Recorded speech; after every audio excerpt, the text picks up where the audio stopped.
Ever imagine owning your home, but not the land underneath it? Oh, that's wild. Yeah, it's a crazy thought, right? But it's actually a reality for thousands of folks right here in Baltimore, thanks to this thing called ground rent. Yeah. And it's a system that honestly feels like something straight out of medieval times. Like Robin Hood. Uh-huh. Yeah, well, maybe not quite that dramatic, but definitely something we need to dive into today. It's pretty fascinating, right? Like the system that's been around for centuries, it's still affecting people's lives and shaping whole communities. Exactly. So today we're going to try to unpack how ground rent works, a little bit of the history behind it, and how it's become this kind of like a flashpoint in all these discussions about race and inequality in Baltimore. And to guide us, we've got this super in-depth academic journal article. Oh, yeah, this is a great one. It really gets into the nitty-gritty. It's dense, I'll warn you, but super insightful. You know, this whole thing isn't just about legal technicalities. It's about people's homes, their lives, and a city that's grappling with a system that's got some deeply racialized implications. You hit the nail on the head. It really does. It's a powerful example of how something that might seem like just, a legal thing on paper can actually have huge repercussions on people's lives and opportunities. So in the simplest terms, with ground rent, you own the house, but you're actually renting the land underneath it. Kind of a weird concept when you think about it, isn't it? Right.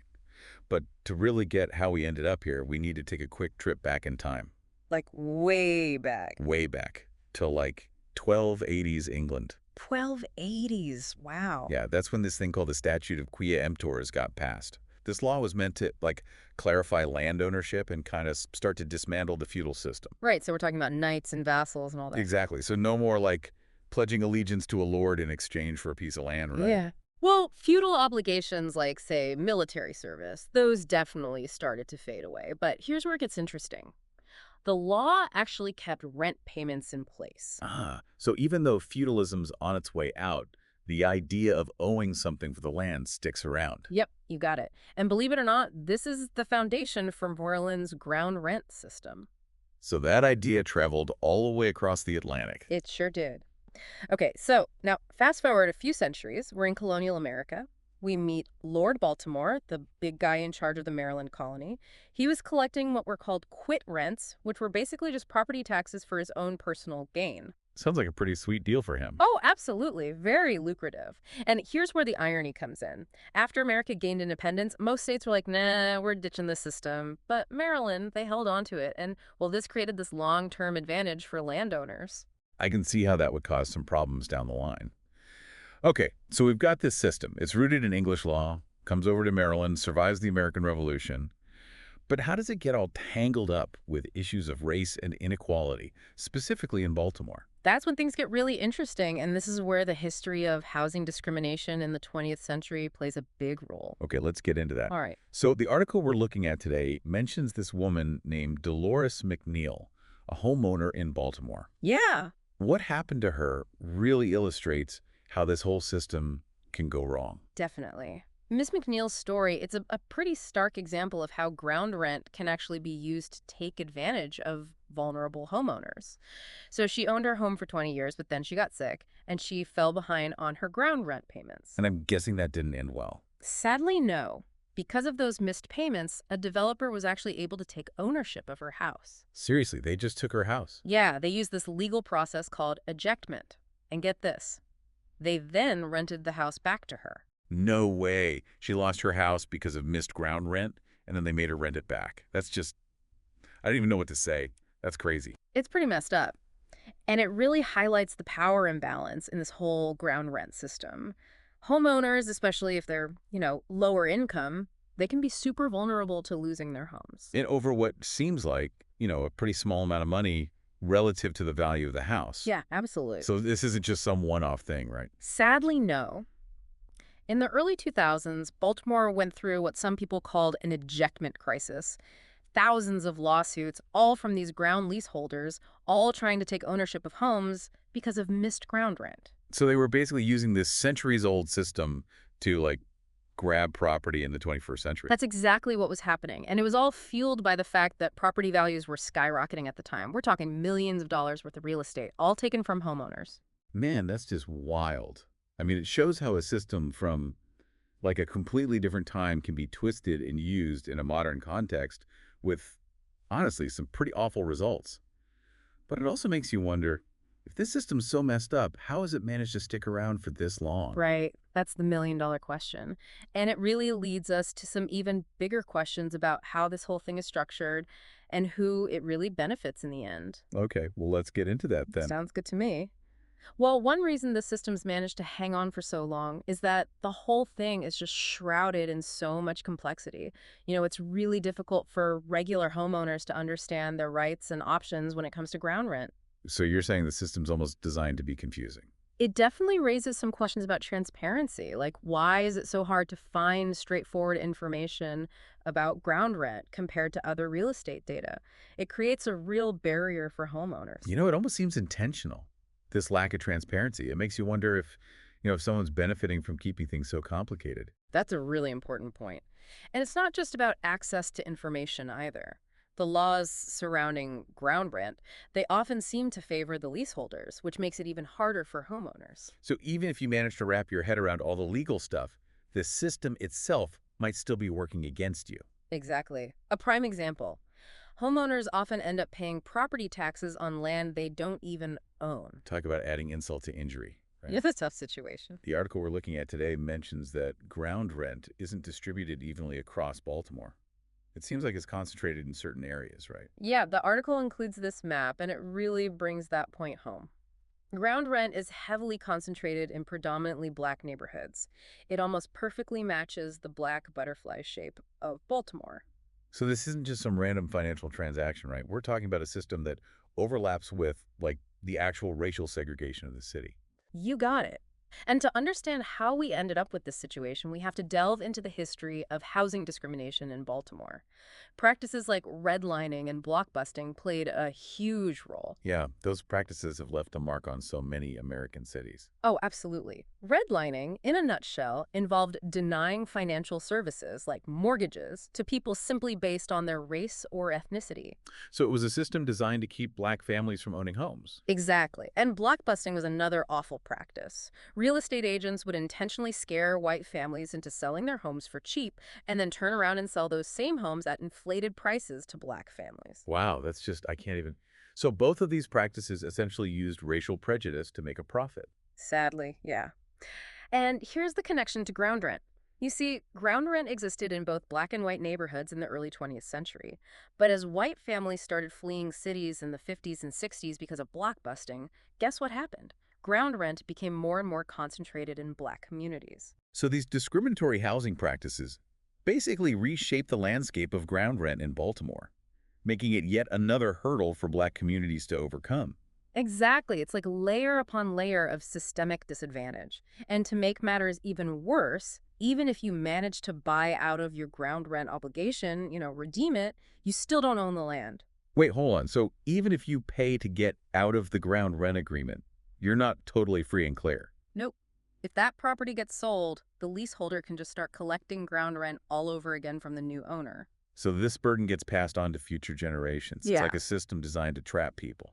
That's why some people believe that the entire system needs to be scrapped, that there's no fixing it. So the article calls this whole thing the ground rent machine, right? What exactly makes this system so good at, well, extracting wealth, especially from communities that are already struggling? It's kind of a perfect storm of factors. We've got that lack of transparency, the legal mumbo-jumbo, and the historical legacy of housing discrimination, all creating this environment that's ripe for exploitation. So it's basically a system that benefits those in power at the expense of those who aren't. You could say Yeah. that. And the consequences. They're real and they're devastating. Families lose their homes, generations of wealth are wiped out, and that cycle of poverty just keeps spinning. Man, it's really sobering to think about. But is there any hope, any progress at all in reforming this system? Well, there have been some positive developments. Maryland's legislature has actually passed a few reforms in recent years that are aimed at giving homeowners a bit more protection. Okay, that's good to hear. What kind of reforms are we talking about? For example, there's now a much more streamlined process for redeeming ground rent, making it easier for homeowners to buy out of their obligation. And then there's the Homeowner Assistance Fund, which can help homeowners who are having trouble keeping up with their ground rent payments. Those sound like solid steps in the right direction. But I have to ask, do they really get to the heart of the problem? And that's the million-dollar question, isn't it? Some people argue that these reforms are, just putting a Band-Aid on a much bigger problem. So, like, tweaking the system isn't enough. We need more fundamental changes. Yeah, that's the argument. It really boils down to whether these reforms are enough or, do we need to completely rethink the system? Right, because they don't really get rid of the fact that the leaseholder, they still have all the power. Yeah. And homeowners can still lose their homes if they miss payments. Yeah, exactly. It's kind of like they're treating the symptoms, not the actual disease. Yeah, I get it. And that brings up this bigger question. What would it actually take to make this whole system fair, truly equitable? Some folks think that the only way to do that is to just get rid of ground rent completely. Whoa, that's a pretty big change. Right. I mean, we're talking about dismantling this system that's been around forever. Yeah, it would be a huge shift. But those who are pushing for abolition, they say it's the only way to really fix the kind of baked-in inequalities of the ground rent system. They argue that even with reforms, homeowners are still, at the end of the day, paying rent on land they don't own, land that, was often acquired through these really exploitative practices we talked about. Yeah, that makes sense, especially when you consider the whole historical context. But wouldn't getting rid of ground rent affect the leaseholders, too? I mean, they've been operating under this system for a long time. Of course, they have their own rights to consider. It's not a simple situation. So how do you even begin to, like, untangle something like this? Well, there are a few ideas floating around. One approach could be to phase out ground rent gradually. Give leaseholders time to adjust, maybe offer them some kind of compensation. So, like, maybe a system where homeowners could buy the land at a fair price over time. Yeah, that's one possibility. There's also the idea of the city or state, buying the ground leases and then giving ownership to the homeowners. Both interesting ideas. But I imagine any solution is going to be pretty pricey, right? It would definitely have a cost. But folks who support getting rid of ground rent, they say the long-term benefits for society and the economy, they outweigh the costs. So it's not just about doing what's right. It's about, like, investing in a better future for Baltimore. Exactly. Think about the potential here. No more ground rent. That frees up all kinds of resources for homeowners. They can put that money back into their homes, their families, their communities. I could see that. Hmm. It could lead to, like, more stable neighborhoods, higher property values, even a stronger sense of community. Right, a sense of ownership and pride. It's crazy how what seems like a dry legal issue can actually have such a huge impact on people's lives. It really shows how important it is to understand these systems, how they work, where they came from, and who they actually benefit. This whole deep dive has really got me thinking about how history, it shapes everything. And that's got me wondering, are there other cities, other states even, where this ground rent thing is still a problem? That's a great question. And actually, ground rent, it's not just a Baltimore thing. It's still legal in other parts of Maryland, so there are definitely other communities facing these same challenges. So this isn't just a local story. It's a story that could be playing out in neighborhoods all over Maryland, maybe even beyond. It really makes you think, does this system, something that's, a holdover from a completely different time, does it belong in a society that values fairness and equity? This has been a real eye-opener. It's amazing how something as seemingly obscure as ground rent can have such a big impact on people's lives and the entire city. It goes to show knowledge is power. The more we know about these systems, the better we can challenge them and hopefully work towards something better, something fairer. Well, thanks for joining us on this deep dive into the world of ground rent in Baltimore. It's a complex issue, but one that we all need to be thinking about. Yeah, absolutely. We hope this conversation has maybe sparked some curiosity, maybe got you thinking about ground rent, not just in Baltimore, but wherever you are. Remember, even systems that seem impossible to change, well, change is possible. But it takes all of us, paying attention, getting involved, and working together. Thanks for listening, and we'll catch you on our next deep dive.